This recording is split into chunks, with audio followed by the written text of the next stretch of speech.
pagi. Assalamualaikum warahmatullahi wabarakatuh. Waalaikumsalam. Senang berjumpa dengan Bapak Ibu sekalian dalam kondisi sehat, karena nampaknya kesehatan sekarang ini merupakan karunia yang tidak terhingga, Pak ya. Jadi kalau melihat kasus COVID yang begitu membesar setiap harinya, maka sehat itu merupakan satu karunia nampaknya yang perlu kita syukuri. Nah, Bapak Ibu, pada pagi ini seperti yang saya sampaikan di hari Rabu kemarin, kita akan secara khusus membicarakan tentang contoh-contoh dari rumusan tujuan prodi, yaitu PIO, dan juga contoh-contoh rumusan dari capaian pembelajaran lulusan atau PLO yang telah dibuat oleh Bapak Ibu sekalian. Nah, cukup banyak yang sudah disampaikan ke saya, Bapak Ibu, ya, rumusan-rumusan dari PLO maupun dari PIO itu. Nah, kita akan bahas bersama sebagian di antara rumusan-rumusan itu. Nah, ada prodi-prodi yang sudah cukup advance, Bapak Ibu. Rumusan-rumusannya sudah sangat baik, ya. Tapi kemudian ada juga yang masih berupaya untuk menyusunnya dengan baik. Nah, Bapak Ibu, kalau Bapak Ibu belum punya rumusan PIO maupun PLO saat ini yang begitu yang bagus, Bapak Ibu tidak usah khawatir. Kami dulu menyusun ini berbulan-bulan, Bapak Ibu. Ya. Lama itu, Bapak Ibu. Ya, karena ini bukan hanya perkara susunan kata-kata, tapi ini akan membawa makna dan konsekuensi ke belakangnya, yaitu ke kurikulum, kemudian nanti juga ke assessment. Jadi pernah kami menyusun PIO dan PLO yang menurut kami itu sudah sangat baik. Kemudian kita lanjut ke langkah berikutnya, susun kurikulum, kemudian lanjut ke langkah berikutnya, assessment dari capaian pembelajaran lulusan. Ternyata kita punya masalah dengan assessment-nya. Ada beberapa rumusan PLO yang tidak bisa diakses. Akhirnya kita kembali ke awal, ya, kita rumuskan lagi PLO-nya dan seterusnya. Nah, jadi umumnya ini dilakukan secara berulang-ulang dalam tempo waktu yang lama biasanya. Nah, tapi di UMI kita ingin menyusunnya atau merumuskannya sebelum akhir tahun kita sudah punya rumusan kurikulum berbasis OBE. Ya, ini luar biasa Pak Masud, targetnya. Nah, saya kira Bapak Ibu di UMI yang bersemangat untuk itu, itu dimungkinkan untuk merumuskan dan menyusun kurikulum berbasis OBE dengan baik. Nah, Bapak Ibu, saya tidak akan langsung mereview begitu saja, tapi kalau dalam istilah itu, saya tidak akan memberikan ikan, tapi saya akan menunjukkan bagaimana cara memancing ikan. Ya, supaya nanti Bapak Ibu tahu, begitu caranya, begitu kelemahannya, ini misteri kami saja. dilakukan.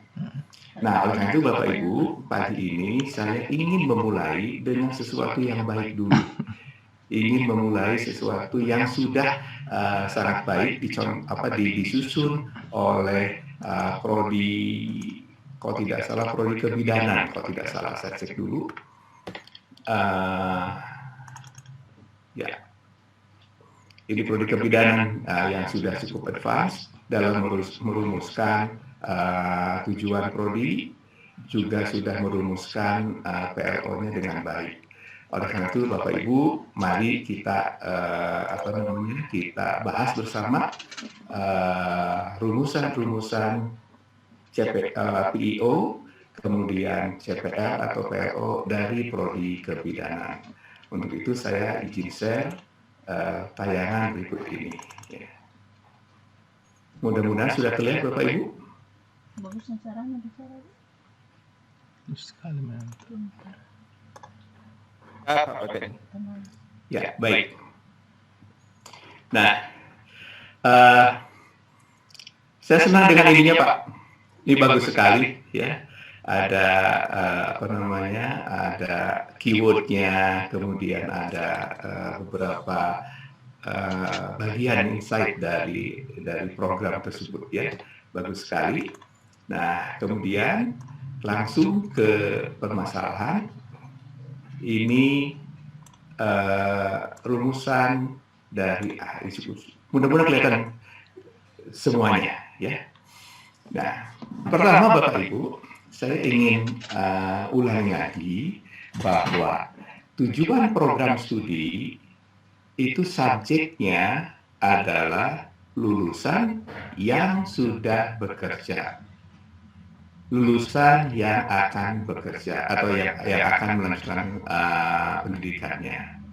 Jadi Bapak dan Ibu perlu merumuskan dulu, ini lulusan ini nanti bekerjanya atau karirnya seperti apa. Ya. Nah, karirnya itu mohon jangan dicantumkan jabatan atau jenis seperti manajer. Manajer itu sangat luas sekali, manajer itu, ya. Dan itu merupakan satu taraf dari posisi. Jadi seperti manajer itu sebaiknya dihilangkan. Tapi kalau misalnya praktisi tertentu itu Bapak Ibu bisa masukkan. Ya. Nah, jadi subjek kita atau domain kita untuk PIO ini adalah profesional, karir. Nah, oleh karena itu maka tujuan program studinya adalah menghasilkan lulusan yang dapat berkarir sebagai bidan profesional. Nah, jadi prodi D3 kebidanan ini itu langsung membidik bahwa nanti lulusannya akan berkarir sebagai bidan profesional. Ya, itu satu fokus, kayak begini fokus untuk menghasilkan bidan profesional. Nah, jadi subjek kita yang paling bagus adalah bidan. Di sini yang disebutkan sebagai bidan profesional. Nah, jadi bukan lulusannya Pak, subjek dari PIO ini, tapi subjeknya adalah bidannya. Nah, jadi prodi ini menghasilkan lulusan yang dapat berkarir sebagai bidan profesional. Bidan seperti apa? Bidan yang mampu menggunakan pengetahuan, keterampilan, dan kompetensinya dalam memberi asuhan kebidanan serta melakukan deteksi dini dan penanganan awal kegawat daruratan. Jadi yang dimaksud dengan bidan profesional ini adalah bidan yang ketika memberikan asuhan kebidanan, kemudian penanganan awal kegawat daruratan, itu menggunakan pengetahuan, keterampilan, dan kompetensi dalam bidang kebidanannya. Ya, jadi bukan bidannya katakanlah asal-asalan. Nah, ini disebut atau dituliskan sebagai PIO nomor 1. Ya, jadi pertama adalah bidan profesional. Nah, kemudian dilanjutkan. Ini bidan profesional ini ciri-cirinya apa saja? Nah, ciri-cirinya adalah bidan yang berilmu amalia, beramal ilmiah, dan berakhlakul karimah, berdasarkan nilai Islam sebagai teladan bagi masyarakat di bidang kesehatan ibu dan anak. Jadi ini adalah ciri bidan profesional yang nanti akan menjadi karir lulusan prodi D3 kebidanan. Nah, itu satu ciri. Ciri yang kedua adalah bidan yang mampu mengembangkan diri melalui studi lanjut dan pelatihan profesional. Jadi si bidan yang dihasilkan oleh D3 kebidanan ini itu tidak mentok di situ degree-nya, tapi dia mampu melanjutkan ke jenjang yang lebih tinggi melalui misalnya pendidikan formal atau pelatihan-pelatihan. Nah, itu memberikan konsekuensi bahwa Bapak Ibu di D3 kebidanan itu memberikan fondasi yang kuat pada saat memberikan dasar-dasar konsep-konsep kebidanan. Itu artinya, jadi ketika dia melakukan itu melakukan proses profesi kebidanannya, dia masih dibekali dengan pengetahuan-pengetahuan untuk melanjutkan. Jadi tidak stop di situ.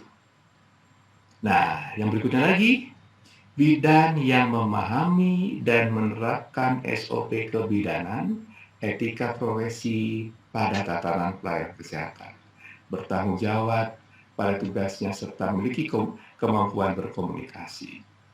Ya, jadi ini adalah ciri dari bidan yang nanti merupakan karir dari lulusan D3 kebidanan. Dan ini sudah mencakup 3 aspek tadi, ya, aspek profesi, aspek akademik, dan aspek generik atau sosialnya. Nah, ini rumusan yang baik.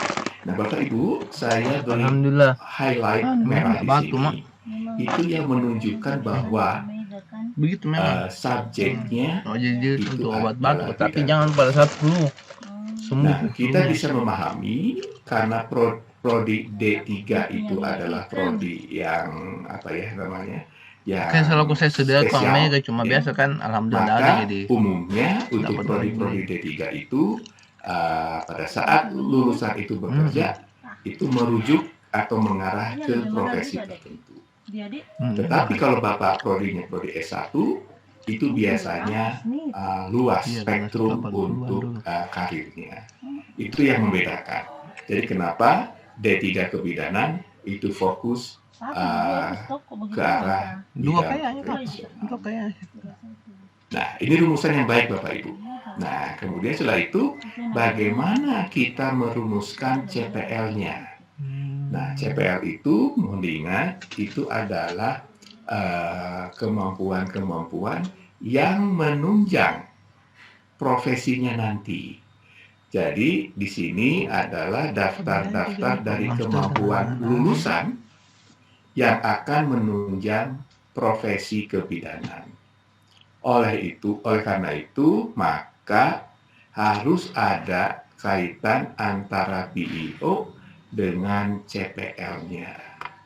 Nah, ini CPL PIO-nya ada 4 Bapak Ibu ya, 1, 2, 3, 4. Bidan profesional yang mampu memberikan asuhan kebidanan, bidan yang berilmu amaliyah dan beramal ilmiah serta berakhlakul karimah, bidan yang mampu mengembangkan diri, dan bidan yang memiliki etika. Nah, oleh karena itu, maka untuk supaya bidan-bidan ini bisa menjalankan tugas fungsinya, ya, seperti ini, maka dia harus didukung oleh apa? Oleh kemampuan-kemampuan pada saat dia lulus. Itu yang dikenal CPL-nya. Nah, prodi kebidanan CPL-nya dikelompokkan, yaitu CPL yang berkaitan dengan sikap. Pertama, mampu menerapkan berilmu amaliyah, beramal ilmiah, dan berakhlakul karimah. Ini saya tambahkan dalam praktek kebidanannya. Ya. Jadi dalam praktek kebidanannya itu menerapkan ilmu amaliyah. Nah, ini akan mendukung bidan yang berilmu amaliyah, beramal ilmiah. Jadi sejak mahasiswa itu dididik sehingga pada saat lulus dia mampu menerapkan berilmu amaliyah tersebut. Dan ini mendukung yang hijau, bidan yang berilmu amaliyah. Berikutnya Bapak Ibu, PO kedua, mampu menjalankan praktek kebidanan secara profesional. Nah, PLO 2 ini mendukung PIO 1, yaitu bidan yang profesional. Berikutnya lagi, mampu berkontribusi dalam peningkatan mutu kehidupan bermasyarakat, berbangsa, bernegara, dan seterusnya. Nah, di prodi kebidanan itu berkaitan dengan bidan yang mampu mengembangkan diri. Dan sebetulnya kalau saya lebih cenderung ke bidan yang profesional. Ya, karena mengembangkan diri itu mengembangkan diri kita ya sebagai bidan.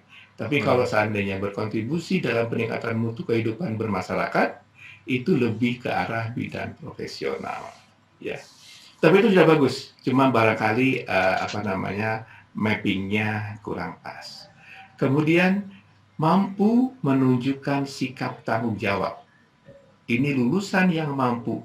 Bapak Ibu, CPL ini subjeknya adalah lulusan. Jadi kalau PL4 menyatakan mampu menunjukkan sikap bertanggung jawab, itu artinya lulusan atau mahasiswa, karena digembleng terus-terusan, mampu menunjukkan sikap bertanggung jawab. Nah, ini akan mendukung PEO yang keempat, bidan yang memiliki etika dan bertanggung jawab. Selanjutnya, lulusan mampu bekerja sama. Nah, ini mendukung bidan yang berilmu amalia.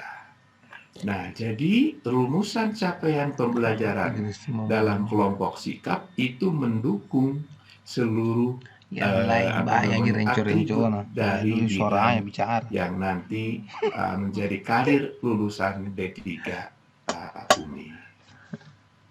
Nah, yang lainnya begitu Bapak Ibu. Ini bagus sekali. Keterampilan umum, mampu menyelesaikan pekerjaan. Ini mendukung bidan profesional. Mampu menunjukkan kinerja.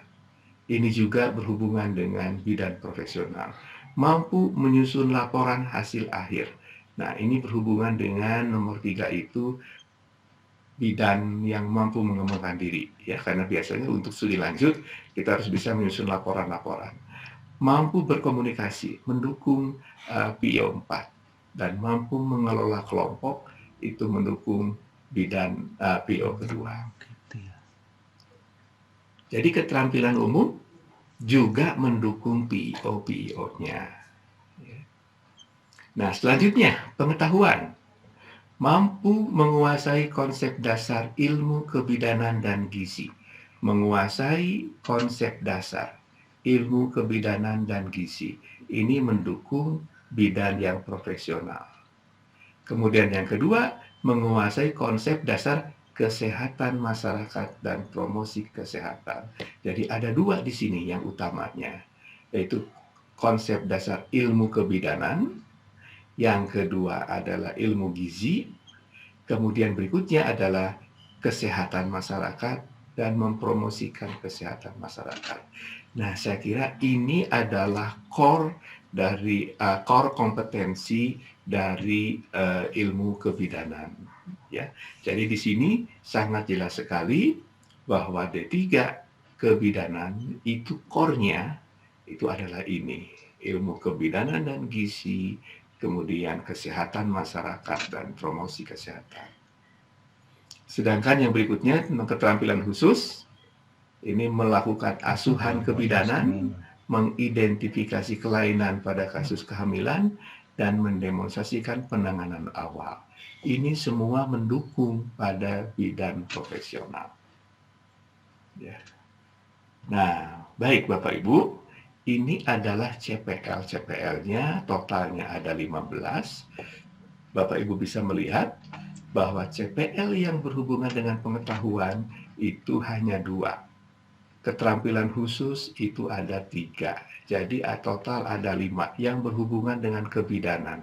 Sedangkan 10 CPL lainnya itu berhubungan dengan sikap umum dan keterampilan umum sebagai seorang bidan profesional. Ya. Baik, sekarang Bapak Ibu, kita lihat satu-satu kembali PLO-nya, ya. Salah satu indikasi bahwa itu adalah PLO yang baik adalah kita mampu mengukur ketercapaian kemampuan itu. Nah, ini yang pertama adalah mampu menerapkan berilmu amalia, beramal ilmiah, dan seterusnya. Apakah kita bisa mengukurnya? Tentu bisa, Pak. Ya. Jadi dalam praktek kebidanannya kita bisa mengobservasi, ya, mengobservasi mereka apakah mampu menerapkan berilmu amalia. Caranya mengobservasi bisa pakai bermacam-macam metode, Bapak Ibu. Ya. Jadi bisa kita langsung sebagai dosennya mengobservasi, atau teman sejawatnya, atau teman sekelasnya, atau lain-lainnya. Itu dimungkinkan. Jadi kita harus membuat suatu metode pengukuran seakurat mungkin untuk bisa melihat bahwa mahasiswa itu mampu menerapkan berilmu amaliyah, beramal ilmiah. Nah, kemudian berikutnya lagi, mampu menjalankan praktek kebidanan secara profesional sesuai dengan kewenangannya. Nah, kita bisa menguji ini. Kita bisa melihat, mengobservasi, dia mampu nggak menjalankan praktek kebidanannya. Menjalankan, Bapak Ibu. Kalau menjalankan, kita bisa mengukurnya. Nah, kemudian mampu berkontribusi. Apa kita bisa mengukurnya? Saya kira bisa. Ya, mungkin kalau bayangan saya di D3 kebidanan itu ada PKL-nya, praktek kerja lapangan. Nah, bagaimana dari praktek kerja lapangan ini, para bidan ini mampu berkontribusi dalam peningkatan mutu kehidupan bermasyarakat. Nah, tentu nanti pada saat PKL yang akan memberikan evaluasi terhadap CPL ini atau PLL ini itu adalah tempat prakteknya. Jadi kepada tempat prakteknya kita berikan semacam formulir-formulir untuk mengobservasi, ya. Kemudian mampu menunjukkan sikap bertanggung jawab. Ini pun juga bisa diukur, Bapak Ibu. Kita bisa mengukur apakah seseorang bertanggung jawab atau tidak. Mampu bekerja sama dan memiliki kepekaan sosial. Ini pun juga bisa kita ukur. Ya, kita bisa desain suatu program yang terdiri dari mahasiswa-mahasiswa berkelompok, kemudian kita lihat bagaimana kemampuan kerjasama mereka. Jadi ini semuanya bisa diukur. Nah, barangkali Bapak Ibu bertanya, ya, bagaimana dengan CPL nomor 1 yang ada di SNDT, bertakwa kepada Tuhan Yang Maha Esa dan seterusnya. Nah, melihat CPL ini, saya menyimpulkan bahwa yang bertakwa kepada Tuhan Yang Maha Esa dan seterusnya itu masuk ke dalam PLO 1, ya, atau ada unsur tersebut di PLO 1. Jadi ada ekivalensinya. Ya. Begitu Bapak Ibu. Nah, kemudian keterampilan umum, mampu menyelesaikan pekerjaan, ini juga bisa diukur. Mampu menunjukkan kinerja, ini juga bisa diukur. Mampu menyusun laporan hasil, pasti ini bisa diukur. Mampu berkomunikasi, ini pun juga bisa diukur. Mampu mengelola kelompok, itu juga bisa diukur. Ya. Nah, untuk PLO, pengetahuan ini pasti bisa diukur. Menguasai konsep dasar ilmu kebidanan, menguasai konsep dasar kesehatan masyarakat, itu bisa diukur. Keterampilan khususnya pun juga bisa diukur, ya, yaitu melakukan asuhan kebidanan. Nah, ini kelihatan ini. Pasti Bapak Ibu yang di prodi kebidanan itu bisa mengukurnya, mampu mengidentifikasi kelainan, mampu mendemonstrasikan penanganan awal. Nah, jadi seluruh kata kerja atau PLO-PLO-nya yang dirumuskan oleh prodi D3 kebidanan ini semuanya itu sudah menunjukkan rumusan yang baik. Nah, jadi Bapak Ibu, ini adalah tahap kedua setelah Bapak Ibu merumuskan profil. Jadi saya yakin Bapak Ibu yang ada di D3 kebidanan itu sudah merumuskan profilnya, kemudian dari situ mentransformasikannya menjadi tujuan prodi dan menjadi PLO. Ya. Jadi ini hasil akhirnya. Tahapan-tahapan itu, tahapan perumusannya tidak ditunjukkan. Nah, Bapak Ibu, ya, saya akan memberikan kesempatan kepada Bapak Ibu kalau seandainya ada pertanyaan-pertanyaan berkaitan dengan ini. Ya. Silakan Bapak Ibu, kalau seandainya ada pertanyaan. Kalau tidak, saya akan lanjutkan dengan ini lain, terusannya ini. Ini belum selesai Bapak Ibu. Ya. Silakan. Ada Pak Sahrul Jafar. Ya. Silakan Pak Sahrul. Pak Yani, saya langsung saja ya Pak Yani ya. Ya Pak Pepen, silakan Pak. Langsung ya, silakan Pak Sahrul.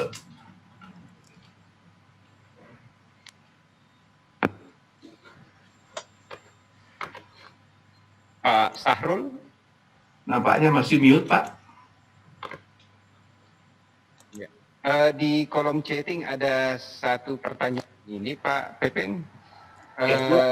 Mengenai cara saya terdengar pengukuran. Halo Pak Sahrul sudah sudah masuk. Oke, silakan Pak. Ya, oke, makasih Pak Pepen. Jadi yang saya pahami Pak tentang pembuatan CPL itu kalau kita bedah anatominya kira-kira terdiri dari 3 bagian, yaitu ada verbnya, ada nounnya, ada adverbnya. Jadi yang verbnya itu adalah kemampuan yang bisa didemonstrasikan baik secara deskriptif, tentunya kita bisa jelaskan proses kognisinya maupun psikomotorik dan afeksinya. Kemudian untuk nounnya itu bahan kajian Pak Pepe, itu. Jadi sekarang di sini ilmu apa gitu. Kemudian konteksnya atau itu adalah konteksnya. Jadi saya ambil contoh misalnya begini Pak Pepe, apakah ini masuk CPL atau masuk CPMK? Misalnya mampu mengkaji dan menyusun rancangan proyek kewirausahaan kecil dan menengah. Apakah ini masuk di CPL? Atau artinya kita bisa ukur dia dari segi kemampuannya, bisa kita ukur bahan kajiannya ada atau konteksnya bisa jelas konteksnya. Apakah ini masuk CPL atau masuk CPMK Pak? Terima kasih. Ya, baik. Betul Pak Sahrul. Jadi yang pertama adalah ada 3 komponen dalam PLO itu atau CPL, yaitu yang pertama itu menunjukkan kemampuannya, kemudian yang berikutnya kemampuan apa yang ditunjukkan, dia mampu apa? Misalnya mampu menjelaskan, dia harus menjelaskan apa? Menjelaskan ini. Ya, itu Bapak jelaskan. Kemudian berikutnya lagi kriterianya, sampai level apa? Ya, itu adalah learning outcome. Nah, Bapak bisa menyusun learning outcome itu untuk program studi, dalam hal ini adalah PPL atau PLO. Bapak bisa menyusun learning outcome itu untuk mata kuliah, yang dalam hal ini disebut sebagai CPMK. Jadi sebetulnya CPL dengan CPMK itu dalam penyusunannya itu mirip sebetulnya. Hanya saja kalau CPMK itu lebih detail karena berkaitan dengan bahan kajiannya, berkaitan dengan kontennya. Jadi misalkan dia mampu menganalisis apa? Menganalisis bagian dari kontennya. Seperti itu. Nah, tetapi kalau CPL itu lebih generik lagi. CPL itu merangkum dari CPMK di bawah atau yang mensupport PLO tersebut. Jadi lebih generik. Nah, kalau tadi Bapak mengatakan apakah itu rumusan CPMK atau CPL, pertama saya harus tahu prodinya dulu Pak. Yang kedua, prodi ini itu merumuskan mata kuliah apa saja. Nah, nanti dari situ bisa kelihatan, bisa diidentifikasi apakah ini cocok untuk CPL atau ini cocok untuk CPMK. Begitu Pak. Ya. Ya, kasih Pak Pepe. Baik, ya. Baik, nah nanti ada pertanyaan ini, beberapa di antaranya yang dari Pak Sahnur ya Pak ya. Apa maksudnya mampu menerapkan berilmu amaliyah? Nah, tadi yang dimaksud itu adalah mampu menerapkan berilmu amaliyah dalam praktek kebidanannya.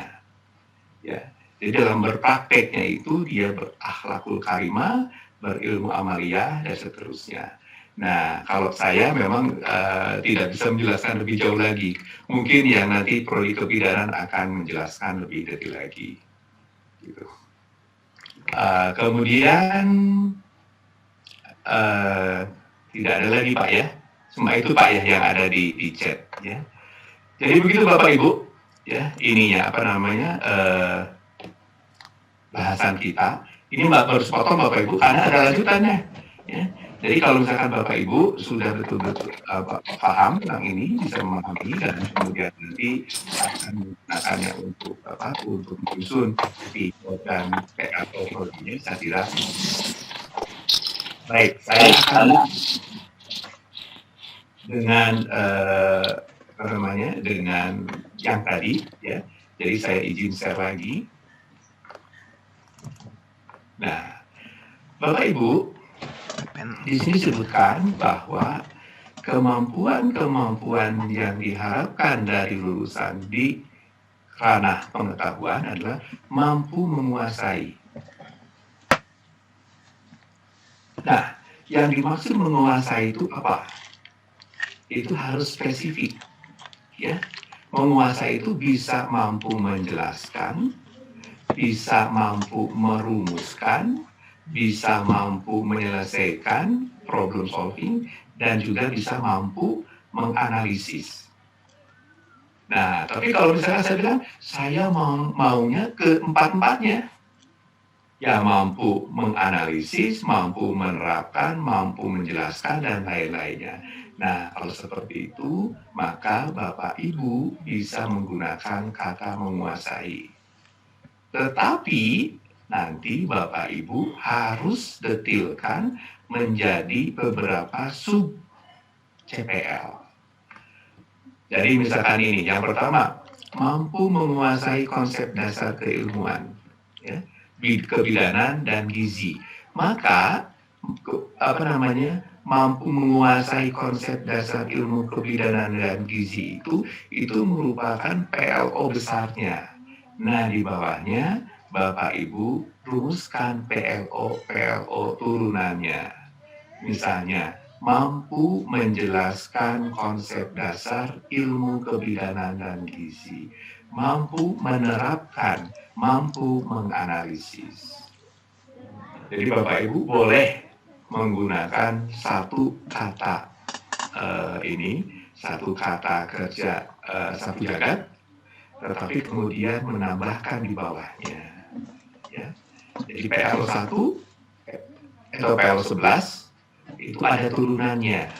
Kemampuan untuk menjelaskan, kemampuan untuk menerapkan, dan kemampuan untuk menganalisis. Jadi kalau mereka mampu menjelaskan, mampu menerapkan, dan mampu menganalisis, itu dikatakan mereka menguasai konsep dasar ilmu kebidanan. Ya. Kenapa ini perlu adanya sub PLO? Nah, karena nanti kan saya katakan bahwa PLO itu harus diukur. Harus diukur Bapak Ibu. Ketika katakanlah Bapak Ibu hanya merumuskan menguasai, penguasaan itu sangat luas sekali. Sampai level mana Bapak Ibu menilai kemampuan-kemampuan itu harus betul-betul tegas. Nah, kenapa saya katakan ini? Kita perlu membuat sub-sub PLO yang nantinya lebih jelas, karena nanti kita akan mengukur. Mengukurnya pakai apa? Nah, ini Bapak Ibu, ini yang akan menjadi topik berikutnya, yaitu melakukan assessment CPL. Tapi saya akan berikan sekarang highlight-nya. Jadi ketika Bapak Ibu melakukan pengukuran, ya, PLO atau CPL, pengukuran itu kalau dilakukan melalui mata kuliah atau melalui metode langsung, maka pengukuran itu dititipkan dalam soal-soal ujian mata kuliah. Bisa juga dititipkan dalam tugas-tugas mata kuliah. Ya, bisa juga dititipkan dalam asesmen lain di mata kuliah. Nah, di mata kuliah itu punya CPMK. Jadi sebetulnya yang kita ukur itu adalah CPMK yang berkorelasi dengan CPL. Jadi misalkan, ya, untuk PLO 11 ini, kan tadi ada dua Bapak Ibu, yaitu ilmu kebidanan dan ilmu gizi. Bayangan saya, ya, ini mesti nanti ada mata kuliah ilmu gizi. Bayangan saya. Nah, sekarang bagaimana kita mengukur bahwa mahasiswa memiliki atau mampu menguasai konsep ilmu gizinya? Ya. Nah, dalam mata kuliah ilmu gizi itu kita berikan tugas, ujian atau apapun, ya, yang kira-kira begini. Misalkan, jelaskan perbedaan kebutuhan gizi antara ibu hamil dengan yang non hamil. Misalkan di ujiannya seperti itu. Nah, soal ini nanti kan dijawab oleh mahasiswa yang mengambil ilmu gizi. Ketika dia bisa menjawab itu dengan baik, maka dia mampu menjelaskan tentang konsep gizi. Contoh lagi, kalau seandainya kita ingin mengakses kemampuan untuk menerapkan ini lewat mata kuliah ilmu gizi. Misalkan, diketahui kalori untuk masing-masing makanan sekian-sekian, rancang program asupan untuk ibu hamil. Ya, kalau dia bisa merancang itu, maka dia mampu menerapkan konsep-konsep ilmu gizi. Kalau seandainya ada juga mata kuliah, ini saya cuma nembak saja Pak, misalnya mata kuliah diagnosa umum, ya. Nah, di mata kuliah itu misalkan ada berbagai jenis konten tentang bagaimana mendiagnosa khususnya ibu hamil. Nah, kemudian ada ujian. Nah, di soal ujiannya begini, misalkan berdasarkan hasil USG seperti cerita berikut, analisislah kondisi janin di dalam kandungan. Nah, kalau mahasiswa itu bisa menjawab itu, maka dia mampu memiliki kemampuan untuk analisis. Nah, jadi Bapak Ibu, ini rentetannya adalah ketika Bapak Ibu merumuskan PLO atau CPL, kemudian nanti turun ke CPMK, maka nanti di mata kuliah itu pertanyaan-pertanyaan di ujian, tugas, pekerjaan rumah, dan lain-lainnya itu disesuaikan dengan kebutuhan CPMK dan CPL-nya. Jadi untuk ngeceknya kita tidak melakukan secara khusus Bapak Ibu, kecuali memang kalau kita membutuhkan itu. Tetapi kita mengeceknya atau mengaksesnya melalui ujian-ujian, melalui tugas, melalui laporan, melalui lain-lainnya. Jadi ketika Bapak Ibu mengajar mata kuliah ilmu gizi, Ibu seperti biasa memberikan soal-soal di ujian, kemudian ada hasil ujian, dan ada nilai, nah maka itu secara bersamaan digunakan untuk melakukan asesmen mata kuliah atau CPMK, dan nanti lanjut akan menjadi asesmen PLO atau CPL. Nah, Bapak Ibu bisa bayangkan kalau seandainya CPL-nya tidak jelas, maka otomatis turunannya ke mata kuliah itu juga tidak jelas. Konsekuensinya, Bapak Ibu akan sulit untuk melakukan asesmennya. Nah, jadi Bapak Ibu poinnya adalah yang pertama, Bapak Ibu boleh menggunakan kata kerja yang umum, tapi kemudian Bapak Ibu menyusun sub-sub CPL-nya. Nah, kemudian dari sini kan nanti ada bahan kajian dan mata kuliah. Nah, mata kuliahnya itu menyusun CPMK. Nah, berdasarkan CPMK itulah maka pada saat Bapak Ibu mau mengakses CPL atau PLO, ya, itu asesmennya sebetulnya melalui mata kuliah, melalui hasil asesmen CPMK. Oleh karena itu, maka soal-soal ujian, tugas, laporan, proyek, dan sebagainya harus diarahkan supaya kita bisa mengambil penilaian dari asesmen tersebut. Nah, begini Bapak Ibu itunya, kelanjutan ke depannya. Oleh karena itu, karena ini penting, saya akan buka lagi diskusi Bapak Ibu. Ya, silakan.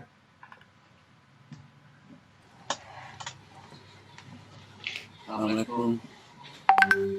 Waalaikumsalam. Ya, terima kasih Pak Piken atas perbincangannya kali ini. Jadi pada prinsipnya Pak, PLE itu bisa diasesmen melalui CPMK. Ya, artinya bahwa jadi pertanyaan saya gini Pak, apakah PLO sapu jagat tadi misalnya menguasai itu turunannya perlu ditulis di CPL atau hanya menjadi catatan di CPL gitu? Terima kasih. Baik, langsung ya Pak ya. Itu Bapak perlu merumuskannya langsung Pak, tidak catatan Pak. Nanti ada di bawahnya Pak. Jadi Bapak meneruskan mampu menguasai itu adalah mampu menjelaskan, mampu menerapkan, misalkan mampu menganalisis. Nah, kalau Bapak bilang kalau begitu nambah itu ya CPL-nya, memang betul Pak. Ya. Tapi untuk keseluruhan bisa Bapak masukkan. Nah, cara lain adalah ketika merumuskan sub CPMK itu, ya Bapak Ibu bisa masukkannya di dalam istilahnya dalam indikatornya, bisa juga. Ada yang membuat seperti itu. Nah, tetapi kalau ingin diketahui oleh seluruh kalangan yang banyak, sebaiknya sub CPMK itu merupakan bagian dari sub CPL itu merupakan bagian dari CPL-nya. Ya. Jadi memang langsung kita tuliskan Pak sub CPL-nya itu untuk mendetilkan dari CPL-nya. Begitu Pak. Nah, kemudian di sini ada juga pertanyaan dari Pak. Mungkin begitu Pak ya? Ya, baik. Nah, di sini ada juga pertanyaan, apakah kalau turunan itu dibebankan pada CPMK dan sub CPMK? Jadi gini Pak Samsu, jadi kita punya CPL-nya didetilkan lagi menjadi 3 tadi. Nah, kemudian setelah itu kita turunkan ke mata kuliah. Jadi ada mata kuliah punya CPMK. Nah, mata kuliah yang mendorong atau mensupport CPL itu, CPMK-nya boleh hanya menembak 1 atau 2 sub CPL saja, atau menembak keseluruhan. Jadi tidak harus CPMK itu berkorelasi dengan keseluruhan sub CPL. Tidak harus Pak. Ya, bisa saja ada nanti CPMK yang hanya 2 saja. Tapi ada juga CPMK yang levelnya lebih tinggi lagi, ya, kemampuannya. Jadi mata kuliah wawasan biasanya itu berkorelasi dengan CPL yang low order thinking. Tetapi kalau yang mata kuliah lebih lanjut lagi, yang bukan wawasan, itu biasanya ke yang high order thinking. Jadi sebetulnya CPL menguasai itu sebetulnya terdiri dari beberapa CPL sebetulnya. Nah, jadi Bapak Ibu, dari sini maka kita bisa melihat pentingnya rumusan CPL karena itu berkorelasi dengan CPMK dan itu berhubungan dengan bagaimana kita mengukur ketercapaian CPL-nya. Nah, jadi Bapak Ibu dengan OB ini kita tidak bisa lagi merumuskan atau menyusun RPS misalnya, ini materi kuliahnya, ini materi ujiannya, ya, sembarangan. Tapi memang kita harus merumuskan itu sesuai dengan kalau mata kuliah, sesuai dengan CPMK, dan CPMK-nya inline dengan CPL. Oleh karena itu mata ujian, soal ujian, kemudian tugas, kemudian apa namanya proyek dan sebagainya itu perlu diselaraskan dengan keinginan kita mahasiswa itu memiliki kemampuan. Hari Madura kalau Begitu Bapak Ibu. Saya sedikit Pak. kalau hari Ya, hari silakan, Pak. biasa Jadi ini Pak, ini yang format untuk penyusunan PLO ini kan tadi kan berdasarkan KKID ada sikap, ada pengetahuan, ada keterampilan. Nah, kemudian ada juga yang menyusun PLO secara implisit saja gitu Pak, tidak menguraikan gitu. Nah, yang antara dua model format ini, kira-kira mana yang baik menurut untuk depan misalnya agregasi internasional atau apa seperti itu Pak. Ya, memang ada dua Pak, ada dua tipe. Ya. Satu yang istilahnya itu kalimatnya pendek, cuma pendek-pendek saja Pak, ya. Tidak sampai detail. Nah, ada lagi yang sampai detail. Nah, sebaiknya itu yang lengkap Pak, sebaiknya. Karena kita tahu kemampuan apa yang harus ditunjukkan, kemudian dia menunjukkan apanya, dan yang terakhir itu kriterianya. Tapi yang sering lupa kadang-kadang kriterianya. Nah, jadi kalau seandainya Bapak berencana untuk akreditasi internasional, maka sebaiknya Bapak menyusunnya secara lengkap.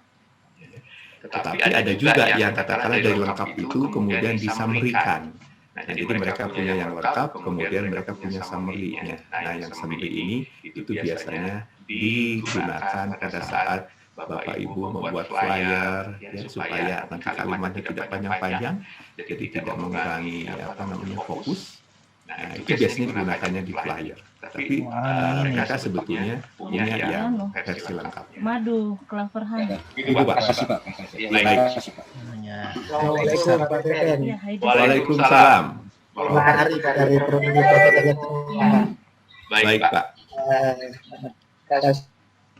Kita atas kesempatan yang diberikan sedikit terkait dengan CPL, bukan CPL dan CPMK.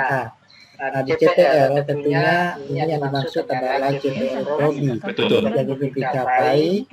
Kemudian apakah setiap mata kuliah yang setelah kita juga dikasih kartu file Ji. dalam CPL itu komponen yang keempat tadi harus juga ada, misalnya pengetahuan, keterampilan dan sikap itu, sehingga nanti dalam asesmen itu komponen itu harus include untuk setiap mata kuliah, atau hanya sesuai dengan kebutuhan. Mungkin ada kuliah yang tidak perlu kita tampilkan mungkin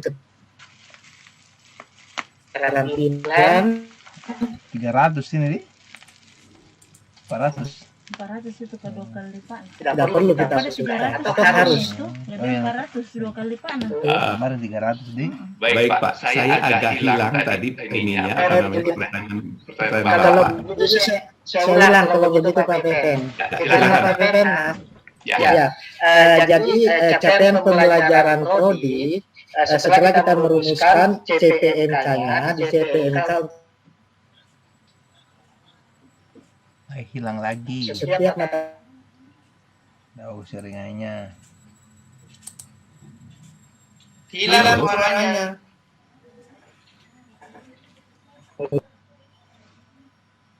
Biar terang. Silakan Pak Teten. Assalamualaikum. Ya, Ya, assalamualaikum. Baik, ya. Saya ulang Pak Teten. Barusan hilang. Ya, saya ulang. Iya Pak, mungkin mic komputer saya ini sedikit bermasalah. Jadi mikrofonnya.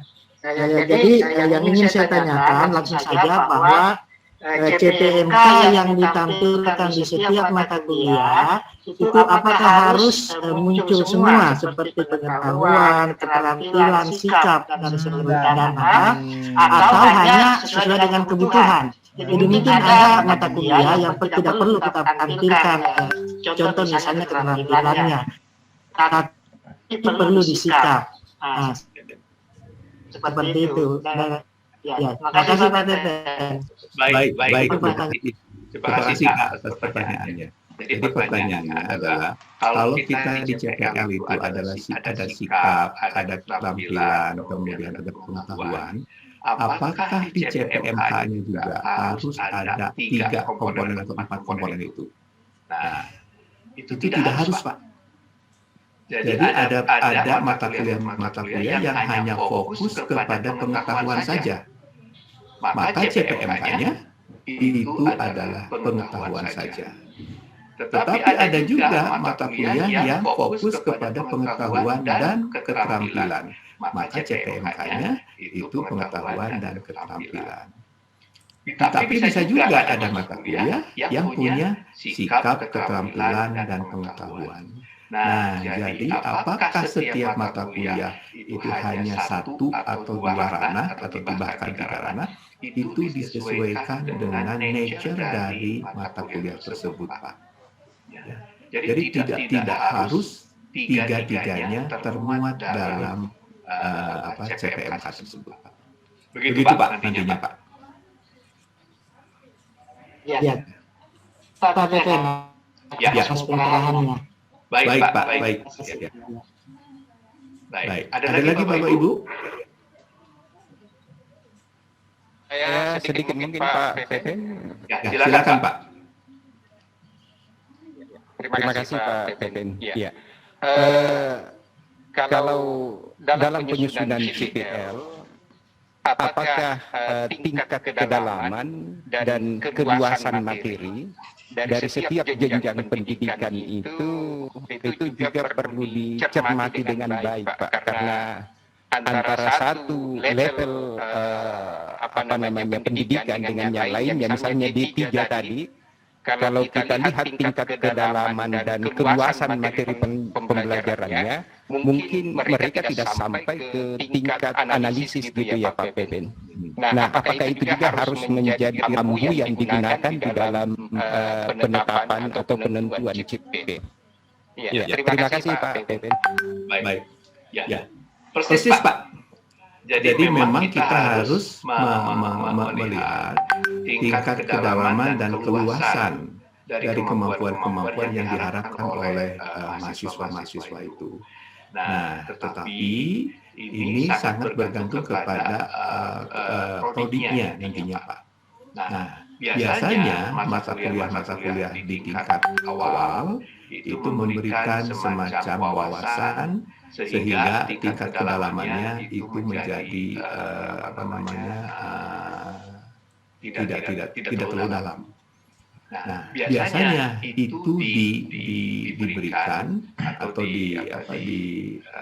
dihubungkan dengan kemampuan-kemampuan yang harus dimiliki.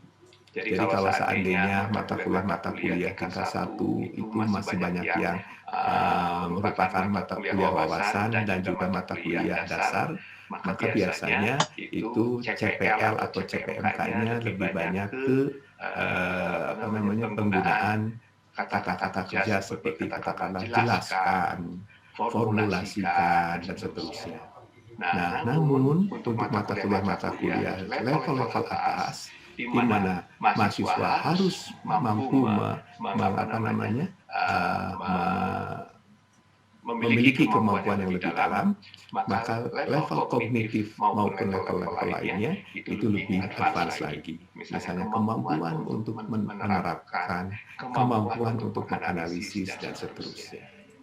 Nah, pertanyaannya adalah bagaimana dengan keluasan dari materi? Nah, keluasan dari materi itu ditentukan dari kebutuhannya, Bapak Ibu. Jadi kalau seandainya memang kebutuhan untuk menjadi seorang bidan profesional itu sampai itu, ya disitulah itunya, batasannya. Jadi kita tidak memberikan seluas-luasnya, tapi sesuai dengan kebutuhan. Kebutuhannya kebutuhan apa? Kebutuhan sebagai nanti bidan profesional. Sampai di situ, Pak. Jadi kita tidak betul-betul memberikan konten dan sebagainya yang katakanlah sebanyak-banyaknya. Tentu tidak begitu. Nah, konten dan sebagainya sekali lagi itu ditentukan dari awal, yaitu kalau di D3 kebidanan, profesi kebidanannya membutuhkan apa. Nah, disitulah Pak, kita batasannya di situ. Nah, kemudian apakah bidan itu harus mampu menganalisis? Nah, ini tergantung Pak. Kalau ternyata bidan itu harus mampu menganalisis, ya, harus diberikan kemampuan analisis, ya saya kira di CPR-nya perlu. Tetapi kalau ternyata tidak sampai dengan kemampuan analisis tertentu, ya itu tidak diperlukan kemampuan itu. Nah, jadi sampai tingkat mana kemampuan-kemampuan yang diharapkan dari seorang bidan profesional itu, nah itu prodi kebidanan yang tahu betul, ya, setelah mendapatkan masukan-masukan dari para stakeholders-nya. Jadi katakanlah apakah bidan boleh menganalisis seorang ibu yang memiliki data ini? Kalau itu nggak boleh, itu adalah dokter yang memiliki kewenangan itu. Nah, kalau seperti itu maka tentu nanti di CPR-nya ya itu diturunkan kemampuan itu. Sekali lagi ini sangat ditentukan dari tujuan prodi dan juga prodinya. Nah, kembali ke pertanyaan tadi bahwa kedalaman dan keluasannya itu betul-betul ditentukan dari apa tujuan prodinya nanti Bapak. Ya. Jadi sampai mana nih bidan ini harus menguasai keilmuannya, ya. Apakah sampai tingkat analisis atau cukup menerapkan? Begitu Pak Yani. Ya.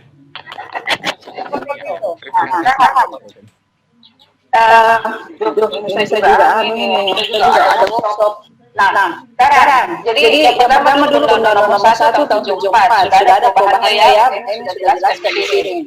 Lalu kemudian Undang-Undang tentang Perlindungan Anak ini itu undang. Siapa itu yang mengajar? Kelihatannya Ibu Evi ini mau berkomentar ya Bu ya. Ya Pak, terima kasih Pak atas kesempatannya. Terima kasih Pak atas arahan dan masukan.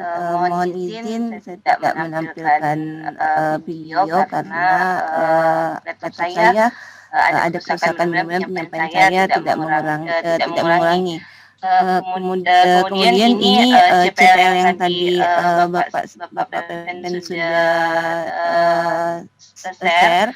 Apakah saya bisa mohon izin share untuk CPL yang sudah kami coba padatkan lagi Pak, berdasarkan kemarin Bapak sampaikan bahwa ada CPL sapu jaga, jadi kami coba rampingkan lagi.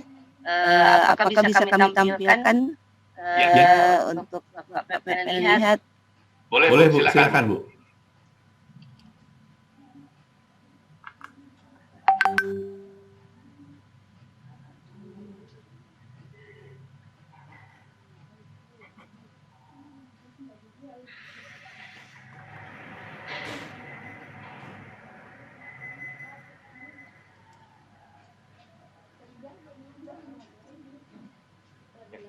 Bu Evi masih bergabung?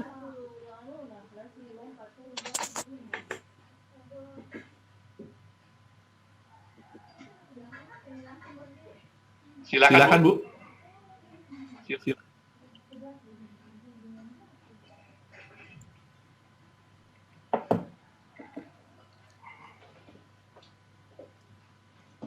Ya, Bu Evi.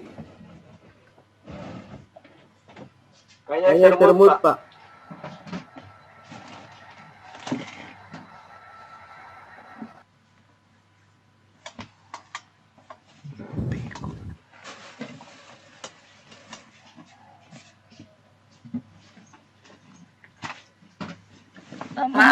Maaf ya Pak kalau ada gangguan.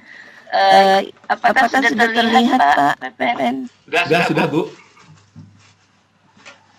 Oh iya, mohon izin saya menjelaskan dahulu berdasarkan penjelasan Pak Pepen kemarin.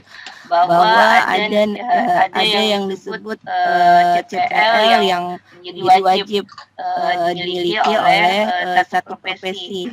Dan ini kami tunjukkan di CPL 1 sampai CPL 5, Pak. Jadi dia mengidentifikasi dahulu, kemudian setelah itu dia menganalisis data, dan tingkat menganalisis ini sudah kami sesuaikan dengan 3 level 5. Kemudian setelah itu dia mampu mendemonstrasikan dari hasil data yang dia temukan, kemudian dia mampu mengkomunikasikan dan menguasai konsep di sini yang kami maksudkan sesuai dengan yang akreditasi internasional yang pernah kami lihat, Pak, bahwa maksudnya bisa melakukan konseling kepada kliennya.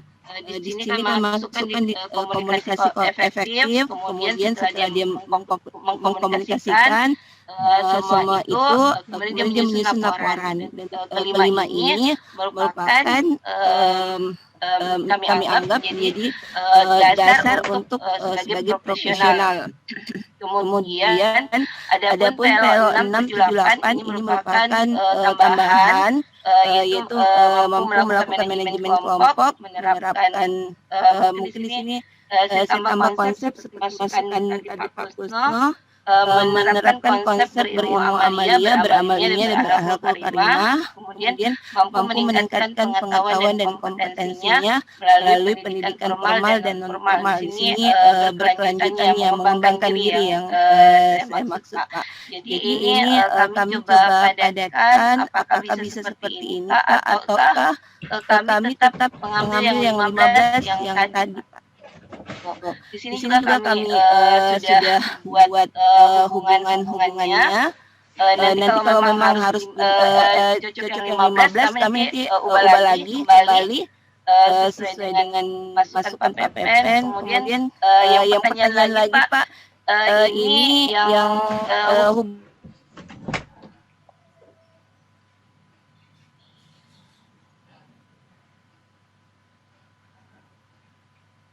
Halo Bu Evi. Mana tips dari Pak Pepen agar membuat roadmap ini menjadi lebih mudah, Pak, seperti itu. Mungkin itu saja, Pak, pertanyaan dan mohon arahan dari kami, dari kebijakan. Terima kasih atas apresiasi yang Bapak Pepen berikan. Assalamualaikum warahmatullahi wabarakatuh. Waalaikumsalam warahmatullahi wabarakatuh. Bu, kalau bisa jangan dulu di stop, Bu, share screen-nya. Wah, ini nampaknya D3 Kebidanan sudah maju lagi nih Bapak Ibu. Ya, sudah membuat kaitan antara CPL dengan mata kuliah, kemudian sudah ada roadmap-nya. Jadi ini sudah advance lagi, ya. Jadi saya perlu menyampaikan apresiasi kepada D3 Kebidanan ini. Jadi saya pikir tadinya Ibu cuma sampai di CPL saja, PPLO ternyata sudah lanjut. Nah, saya hanya memberikan komentar umumnya, Bu, ya. Bagian yang versi ini itu juga ada bagusnya, Bu. Yaitu Ibu melakukan breakdown yang lebih detail ya terhadap CPL yang berhubungan dengan pengetahuan, ya. Tetapi yang tadi itu juga bagus, Bu, yang saya tunjukkan pertama kali, ya. Jadi versi Ibu yang ke saya. Nah, jadi saran saya adalah sebaiknya Ibu gabungkan yang ini dengan yang versi awal. Karena di versi awal pun juga ada beberapa komponen yang bagus-bagusnya. Nah, jadi ini bagus, yang sebelumnya juga bagus. Nah, maka yang menurut saya yang cukup realistik adalah Ibu menggabungkan yang versi terakhir ini dengan yang dua. Jadi yang versi awal itu jangan dihilangkan seluruhnya, Bu. Ada bagian-bagian yang bagus kalau menurut saya. Nah, mohon maaf saya tidak bisa melihat dengan menjelaskannya dengan detail karena di layar saya ini kecil, jadi saya tidak bisa melihat dengan jelas, ya. Tapi saya lihat sekilas tadi untuk yang versi ini itu sudah bagus dan versi yang sebelumnya itu juga bagus. Maka yang terbaik menurut saya adalah Ibu perlu scrutinize lagi, lebih detail lagi mana yang bagus di versi awal, kemudian itu diambil, mana yang juga bagus di sini itu juga diambil. Ya. Nah, ini misalkan saya kelihatan sekarang Bu mampu menganalisis data terkait kesehatan ibu dan anak. Nah, tadi ada pertanyaan, apakah untuk D3 kebidanan itu memang harus betul-betul mampu menganalisis data atau tidak? Apakah ini kemampuan analisis data ini itu ranahnya dokter misalnya atau ranahnya bidan? Nah, yang seperti itu mohon dikonfirm lagi ya. Nah, begitu Bu Evi, tapi saya apresiasi Bu, Ibu sudah sangat baik dalam mencoba melakukan penyempurnaan dari mulai PO dan PLO-nya. Dan Bapak Ibu, memang kita tidak bisa mendapatkannya satu kali. Tapi biasanya berulang. Nah, ini sudah kejadian di prodi D3 kebidanan. Sebelumnya sudah punya rumusan, diperbaiki lagi, dan saya yakin nanti Ibu akan punya rumusan yang beda lagi. Makin lama makin sempurna. Nah, sebagai contoh, umumnya di setiap prodi itu biasanya melakukan iterasinya sekitar 4-8 iterasi. Umumnya begitu Bapak Ibu. Ya. Jadi kalau misalkan Bapak dan Ibu baru melakukan 1 atau 2, 3 kali iterasi, nggak usah khawatir Bapak Ibu. Itu masih dalam taraf normal dan wajar. Ya. Nanti akan sering melakukan itu untuk mendapatkan kesempurnaan. Karena apa? Karena kalau di bawah tadi kan Ibu bisa lihat itunya roadmap-nya Bu. Bisa ditunjukkan roadmap-nya.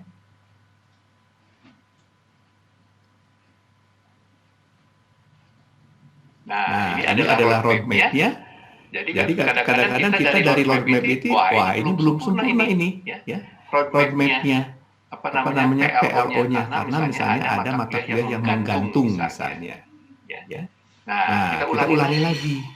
Kenapa bisa menggantung seperti itu? Apanya yang salah? Apakah itu mata kuliahnya yang ditempatkan di tempat yang salah, atau memang mata kuliahnya yang tidak diperlukan, atau seperti apa? Jadi setelah kita punya rumusan CPL, kita perlu mengidentifikasi berbagai hal. Seperti yang saya sampaikan sebelumnya, kita harus mengidentifikasi gap antara kurikulum dengan PLO-nya. Ya. Sekali lagi, jadi Bapak Ibu, ini rumusannya sudah bagus, lebih singkat lagi, lebih ringkas, sehingga ketika kita menyusun roadmap-nya itu menjadi lebih mudah. Tetapi ada beberapa bagian di rumusan pertama itu juga bagus. Nah, jadi yang saya ideal adalah Ibu mencoba menggabungkan antara versi pertama dengan versi yang ini. Begitu Bu Evi. Jadi sekali lagi apresiasi untuk D3 kebidanan yang sudah D3 ya. Begitu Pak Yani, ya. Nah, jadi sekali lagi Bapak Ibu kembali ke ini, ke yang sebelumnya. Nah, ketika masing-masing mata kuliah itu punya CPMK dan melakukan assessment, misalkan untuk PLO 1.1, artinya PLO 11.1. Yaitu mampu menjelaskan. Misalkan itu didukung oleh 4 mata kuliah. Maka ketika kita melakukan assessment, hasil assessment di 4 mata kuliah itu yang menjelaskan kemampuan untuk menjelaskan, itu kita tampilkan. Nanti akan ketahuan Pak, di mata kuliah mana kemampuan menjelaskannya masih kurang. Di mata kuliah mana kemampuan untuk misalnya menjelaskannya sudah sangat bagus. Nah, ini penting Bapak Ibu, karena ketika kita sudah mengetahui, maka kita harus melakukan perbaikan berkelanjutan. Perbaikannya di mana? Perbaikannya itu ada di mata kuliah yang memang belum memiliki kemampuan yang sesuai diharapkan. Jadi jelas Bapak Ibu, apa yang harus kita perbaiki? Ya, apa yang harus kita tingkatkan? Begitu Bapak Ibu. Ya. Jadi kita nanti minggu depan saya akan tunjukkan ya bagaimana kita cara melaporkan hasil asesmennya. Dan itu bergantung kepada bagaimana kita merencanakan asesmennya. Begitu Bapak Ibu. Ya. Jadi mudah-mudahan ini memberikan gambaran kepada Bapak Ibu tentang bagaimana perumusan kita untuk kurikulum ini. Saya masih punya beberapa Bapak Ibu untuk untuk sama-sama belajar, sama-sama memahami bagaimana kita merumuskan PO dan CPL itu. Ada 12 prodi Bapak Ibu, nanti yang sudah saya coba lihat-lihat. Nah, ini kelihatannya prodi yang cukup lama kita bahas, hampir 1,5 jam ya Pak ya, untuk membahas ini. Tapi ini merupakan contoh yang baik, yang bisa menarik prodi-prodi lainnya untuk tetap semangat dan mengejar. Nah, jadi Pak Maksud, pengalaman saya di beberapa universitas yang mempersiapkan akreditasi internasional, biasanya yang mengikuti proses ini itu banyak biasanya Pak. Nah, seperti juga race ya, itu startnya kita sama, tapi kemudian nanti tengah jalan itu ada yang sudah jauh, ada yang masih tertinggal.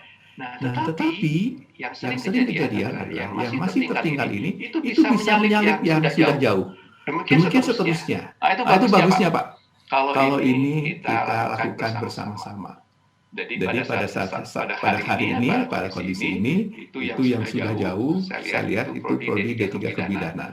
Nah, tapi yang lainnya itu sudah lagi ngeceng-ngeceng ini. Tadi saya lihat Bu Evi tolong di-share ininya rumusan atau rumusan yang versi awal. Nah, siap-siap ini mau mengejar Bu Evi ini nampaknya. Itu bagus Pak. Jadi kalau berkompetisi mudah-mudahan saya bagus ya. Baik Bapak Ibu, kalau tidak ada pertanyaan lagi, saya akan masuk ke diskusi untuk melihat bagaimana prodi lainnya Bapak Ibu ya. Sebentar, saya akan ini juga bagus nih Pak. Ini memberikan ini lain, wawasan lain, karena levelnya itu berbeda dengan level yang sarjana.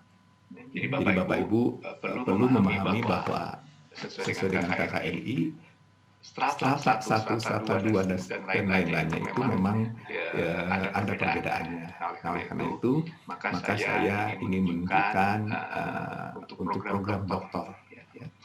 Share Bapak Ibu.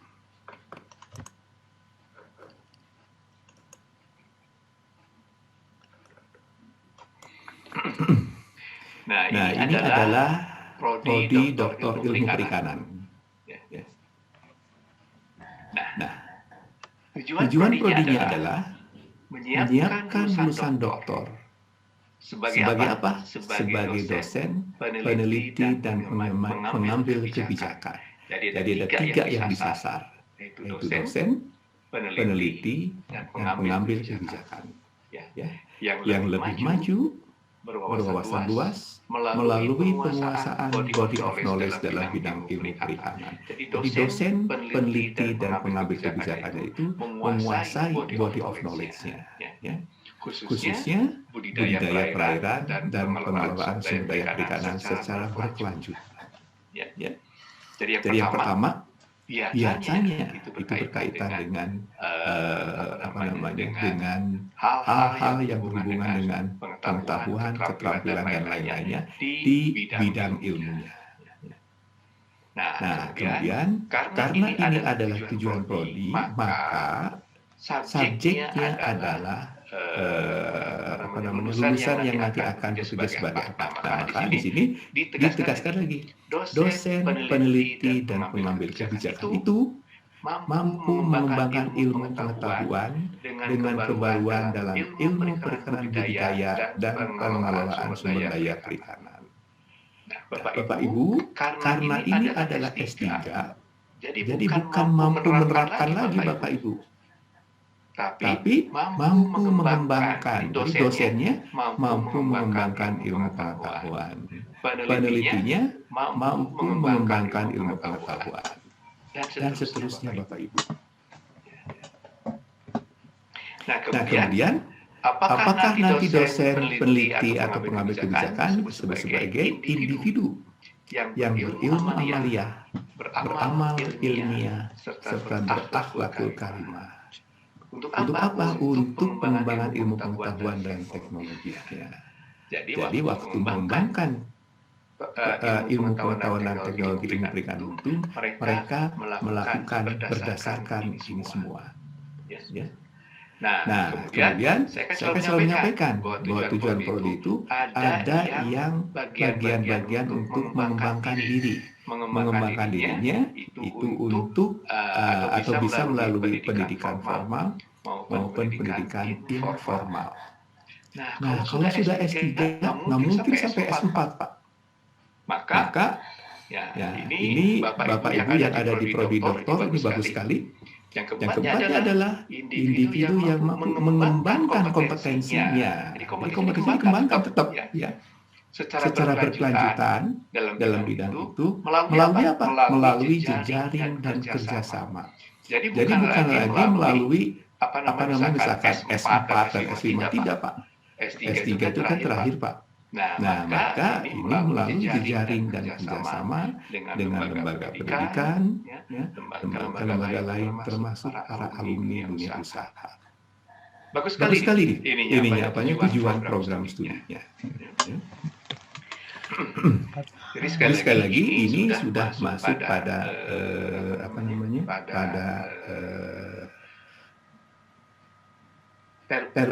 definisi tujuan prodi yang baik ya.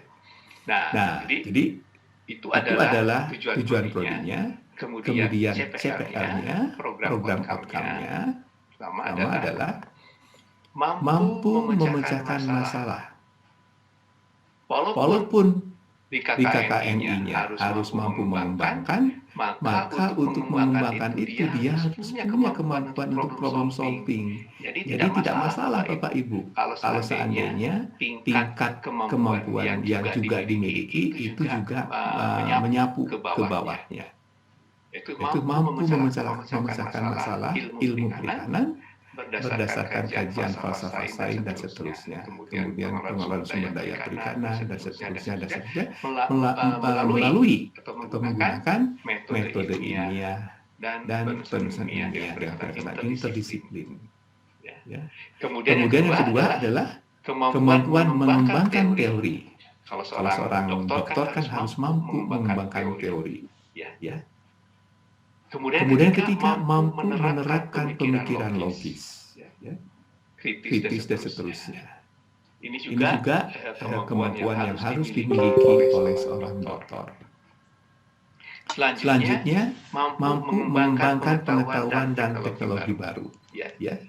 Nah, jadi saya melihat bahwa LO4 ini dengan LO3 itu agak sedikit beririsan. Ya. Nah, Bapak Ibu itu bisa menggabungkannya menjadi satu LO yang lebih spesifik atau memecahkannya menjadi dua LO yang lebih kelihatan perbedaannya. Jadi yang di sini mengembangkan teori bidang ilmu perikanan, yang di LO4-nya mengembangkan pengetahuan dan teknologi baru. Nah, kalau seandainya Bapak Ibu yang di prodi doktor itu menginginkan yang dimaksud dengan LO2 teorinya, sedangkan yang di sini adalah teknologinya. Nah, itu bisa dibuat seperti itu. Tapi bisa juga kita gabungkan, mengembangkan teori dan teknologi. Ya. Itu catatan saya. Sedangkan yang lain-lainnya itu hanya atau lebih banyak ke arah ke arah redaksionalnya. Ya. Tapi secara ini sudah betul mampu mengelola dan memimpin apa? Ditambahkan saya lembaga penelitian yang mampu mengembangkan ilmu pengetahuan. Jadi lembaga penelitiannya itu mampu mengembangkan ilmu pengetahuan. Nah, selanjutnya mampu mengembangkan profesi dalam bidang perikanan. Ya. Usulan saya perbaikannya dan terakhir adalah mampu mengembangkan riset dan pengembangan pengetahuan. Jadi saya kira ini sudah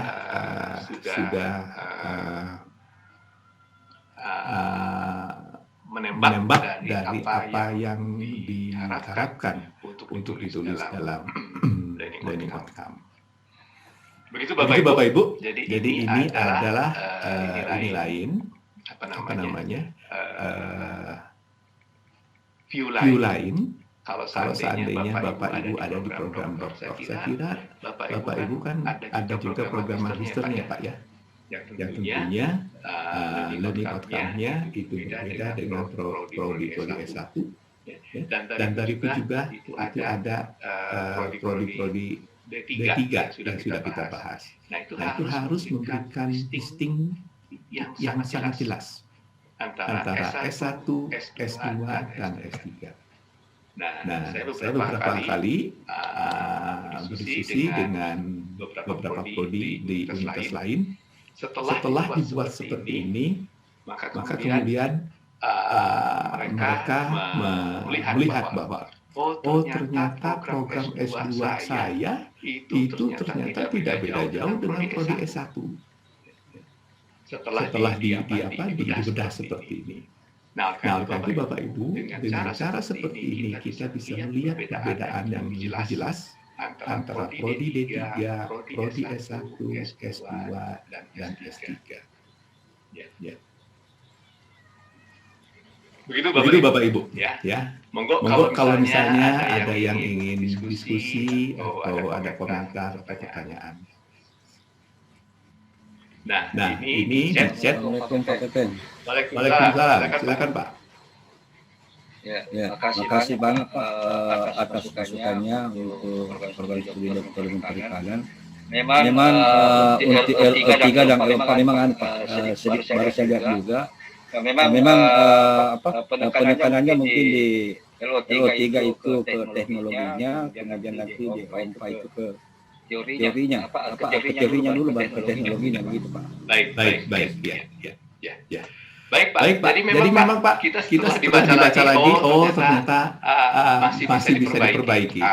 Kita bisa perbaiki lagi. Dan itu seperti itu Pak. Jadi sudah biasa Pak.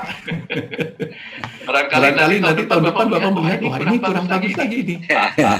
Bisa diperbaiki lagi. Baik Bapak Ibu. Nah ini ada yang menanyakan dari Fakultas Hukum apakah akan ditampilkan juga. Kalau tidak salah ada juga Pak ya, yang di Fakultas Hukum. Ada 12 Pak. Bisa pilih-pilih kira-kira mana yang akan kita bahas. Nah Pak Yani kita sampai jam berapa Pak ya?